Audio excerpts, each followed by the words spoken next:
Most DEI programs reduce emphasis on merit. Move. Yeah, that's true. They don't emphasize merit. They don't. Merit is the best criterion for accepting college students. Move.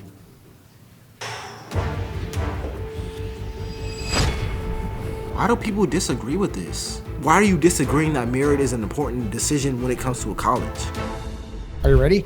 Colleges should abolish DEI programs. 5, 4, 3, 2, 1, move. Tell them why you disagree. Because I think these programs differ depending upon what college you're at. So you could go to a college where a diversity program is really toxic, and you could go to another college where a diversity program is really great. And I run a diversity, equity, and inclusion startup, which is not toxic. So Okay. Tell her why you slightly agree.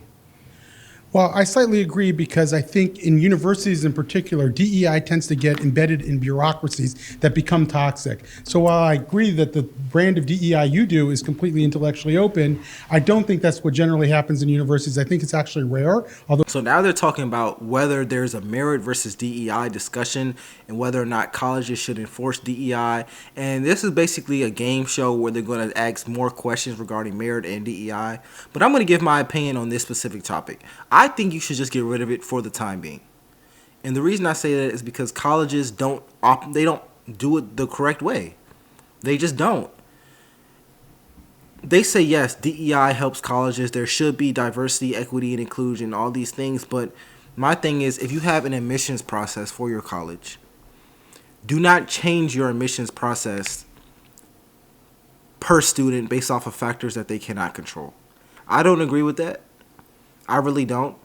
And the reason I say get rid of it for the time being is because I don't think colleges are doing equity the right way. I don't think they're doing it. Here's how I will look at it. If you have a student who obviously overcame crazy stories or crazy downfalls and they climbed their way to the top, and let's say their SAT score is 20 points lower than another student, but this student showed massive determination and you know you can make their life better, yeah, they deserve a slot in your school.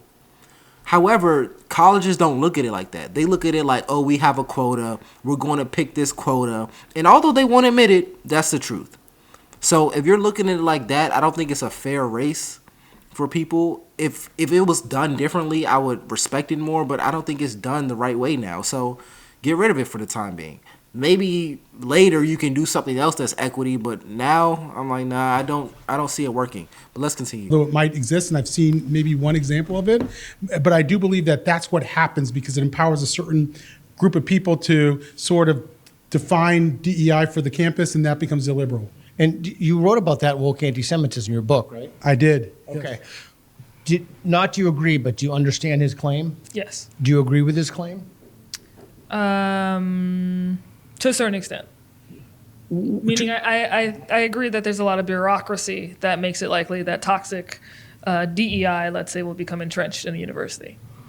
Okay, so do you understand, not agree, but do you understand both of their claims? So you're on neutral. Did anybody say anything that would persuade you to go to the one mat to the right or left? No. What would you have to hear to go one line to the right to slightly disagree? What fact or reason or piece of information? I would need to know that there is an effort to not create a bureaucracy whose sole purpose is to keep people busy coming up with ideas about DEI. Is what he said, is that a reasonable criterion for him to move? Well, could I ask a clarifying question? 100%. It's a free country. when you say a bureaucracy that doesn't lead to people just coming up with ideas about DEI, what if those ideas are good ideas? If those ideas are good ideas, that's great. In my particular case, we didn't get you. We got people telling me about my own research and saying that somehow acting as though professors being made to feel guilty for confusing one Chinese girl for another in classroom was going to be some way helpful to George Floyd or people like him. And I felt that there was people with too much time on their hands coming up with bad ideas. And so I'm neutral because it's all about the quality. It's all about the implementation. I think it's possible. And I told you I've seen your approach, and I think it's much more life-affirming than what I've ever seen. What would you have to hear to move you one line, one mat to the left? What reason or piece of evidence? I would say that an overwhelming percentage of DEI programs, although well-intentioned, misfire and upset people, so that it's just that it's only in the breach where you get a Chloe Valdary, but mostly you get people that are Robin DiAngeloing people into feeling bad. And the way colleges use DEI today, it doesn't make sense. For example, I look at my life. I'm getting a master's degree in electronics engineering, and I would have a lot of benefits under DEI, the way it's operating now, over someone who has way worse circumstances than me. For example, I have a two-parent household. I had a two-parent household my whole life. My parents were married. I never had to work a job when I was in school, ever. I never did. Literally, I didn't. I never had to pay for lunch. Well, my parents paid for lunch. I always had new shoes on Christmas. Had a good life. Went to a very nice high school, very nicely built high school in a very expensive place. But if I was to apply to a college with a little white boy who didn't grow up in a two-parent household, made way less than me, but because of my skin color, I would probably have a better chance than him. And that's the way DEI works today, and I don't think it's right. I'm sorry, it's not right. It's not right. You're looking at me and you're saying because I'm black that I naturally face obstacles in my life, and I'm like, that's not true. Don't get me wrong. I've faced challenges in my life. But when you're trying to assert them because of I'm black, I'm like, bruh, that's not the challenges I face. And the challenges I did face weren't because of my skin color. I'm talking about the biggest challenges I've ever faced were not because of my skin color.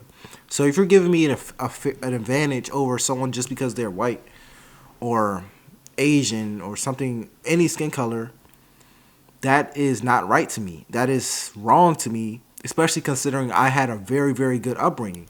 But that's just my opinion. Y'all might disagree. Let me know what you think in the comments. Not about being born, the race they were born. Yeah, I'm a little surprised, given your personal experience and what you just said now, that you actually are not on my space. What is his personal experience?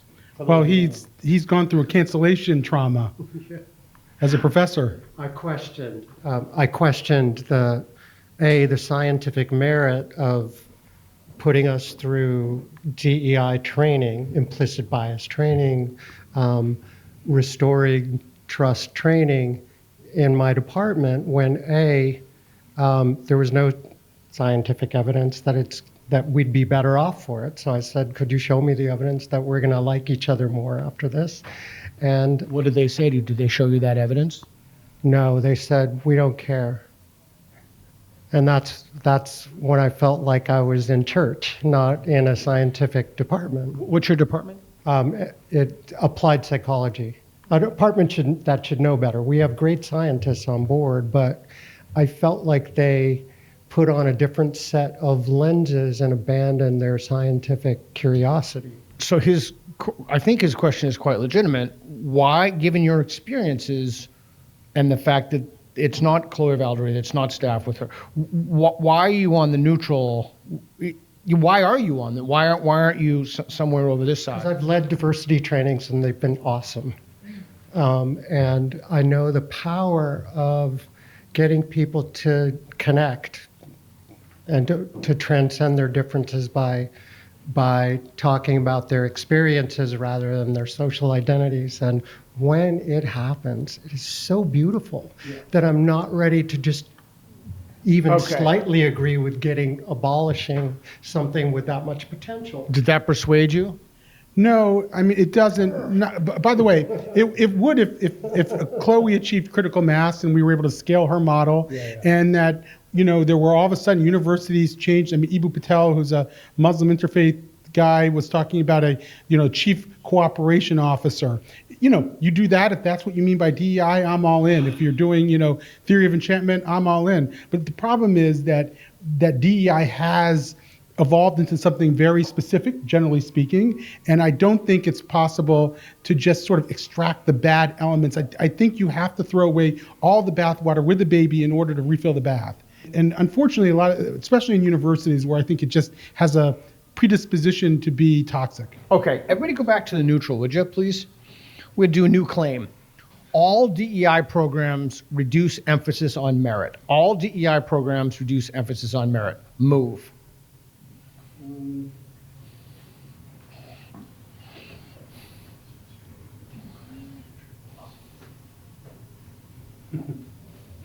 Okay, we're gonna change the claim.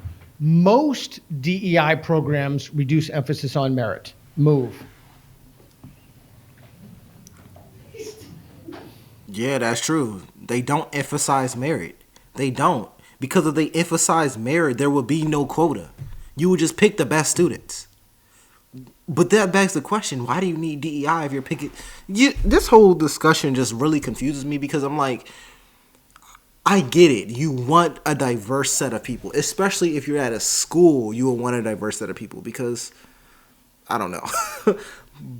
But if you're lowering a standard for one set of people over another set of people, whether it's race, gender, whatever, if you're lowering a standard that you set, a self-imposed standard that you're lowering, you don't focus on merit.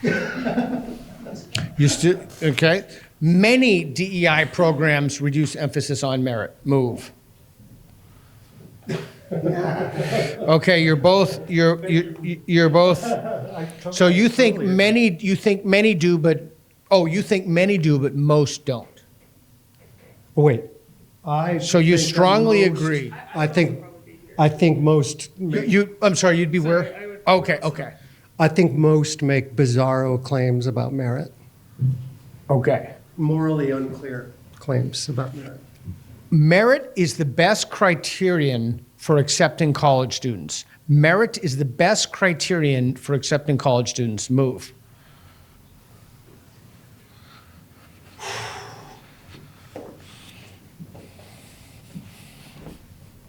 Why do you slightly disagree? Why do people disagree with this? Merit is... Here's the thing about the merit discussion. If you're a college, you can set your own definition of merit.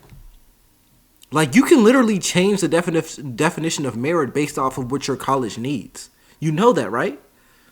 So if you have a set standard for what you define merit to be, why would you go outside of your own standard to pick someone that you know does not fit the standard that you set?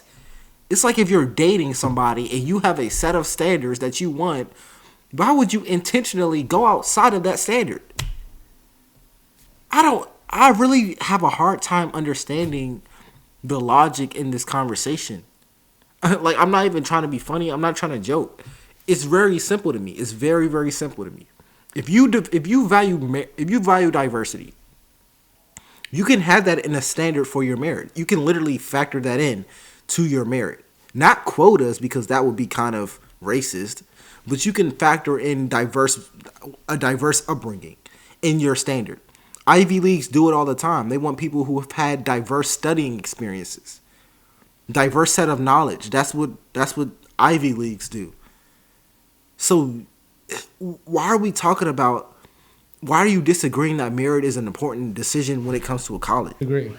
So I'm putting on my corporate headspace when answering this question. I know that there's a way when, for example, if you want to reduce bias when looking at resumes, and you want to, let's say, take away the bias of selecting only for people who exclusively went to Ivy League schools, because you want to make sure that other people who maybe haven't had that opportunity still have a chance to compete in the workforce. I feel like that's a similar way in which I think about accepting college students. Like there's an experience where you can imagine a college student or a prospective college student might not have the top GPA of a competing college student, but might have other life experience that gives them the qualifications to be accepted that would actually contribute to them being a student at the university. Independent of race? Yes, independent of race.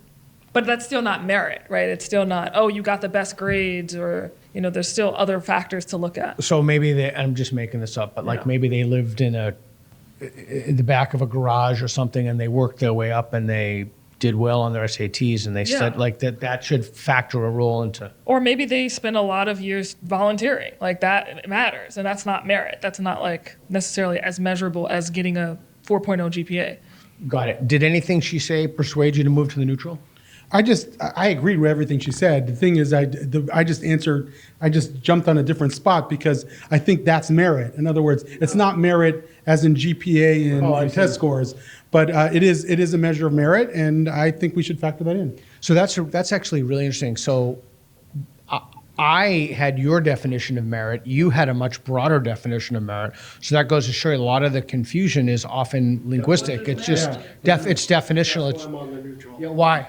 Because merit can mean a lot of different things. I'll give you an example. I'm building a boarding school, and we want to bring in a girl whose reading scores are not that great, but she's an Afghani girl who's merited the right to a great education by being willing to die for it. That's merit in a way that we don't measure on the SAT or in high schools, and I want that merit in my classroom particularly with the kids who don't feel like grateful for getting an education. I want them next to the Afghani girl. Okay, so I just want to make sure we're all on the same. I like that answer. Let me know if you guys want a part 2 to this. I did exactly half of his video. It's called Merit versus DEI. If you want to watch it, I repeat, Merit versus DEI. My name is LFR JoJo, and I'll see you guys in the next one. Peace.